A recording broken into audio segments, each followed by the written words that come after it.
ayat itu. Ayat pertama dari Al-Quranul Karim.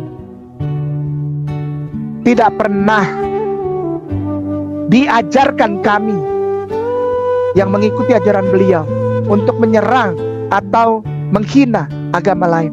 Tidak pernah. Yang selalu A'udzubillahi minasyaitonir wa iddu lahum mastata'tum min quwwah wa min ribatil khail turhibuna bihi aduwallahi wa aduwakum. Kata Allah SWT, kalian harus punya persiapan, keterampilan untuk berperang, dan itu untuk menakut-nakuti musuh-musuhnya Allah. Memang dianjurkan. Nabi SAW menyuruh kita punya persiapan. Nabi SAW tiap hari melatih sahabatnya berkuda, melempar tombak, memanah, berenang. Bahkan beliau mengatakan, ajarkan anak kalian menunggangi kuda sementara kuda itu berlari, dan suruh dia loncat di atasnya.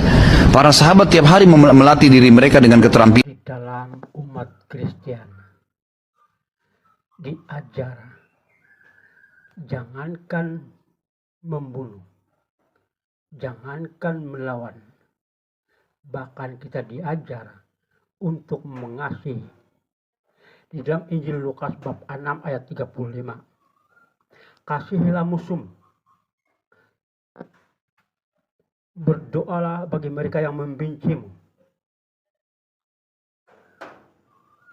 berkatilah orang yang menganiaya kamu. Ini ajaran yang tidak ada ajaran di agama manapun di muka bumi ini. Mengasihi musuh, memberkati orang yang menganiaya. Ini satu ajaran yang kita nampak benar-benar adalah ajaran dari Tuhan itu sendiri, bukan ajaran dari manusia. Bukan berarti kita orang Kristen kita tidak melawan orang yang berbuat jahat dengan kita. Kita juga dituntut untuk melawan, tapi dengan konteks yang lain. Di dalam kitab Rom bab 12 ayat yang ke-21, janganlah kamu kalah terhadap kejahatan, tetapi kalahkanlah kejahatan itu dengan kebaikan. Berarti kita dituntut untuk melawan orang-orang yang berbuat jahat terhadap kita.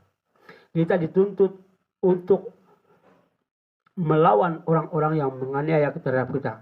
Tapi bukan dengan kejahatan, bukan dengan apa-apa kebencian, tetapi dengan kebaikan kita melawan orang-orang yang memusuhi dan membenci kita. Itulah perjuangan kita sebagai umat Kristen, yaitu melawan kejahatan itu dengan kebaikan. Lebih daripada itu, Rasul Petrus mengatakan di dalam 1 Petrus bab 3 ayat yang ke-9. Janganlah membalas kejahatan itu dengan kejahatan,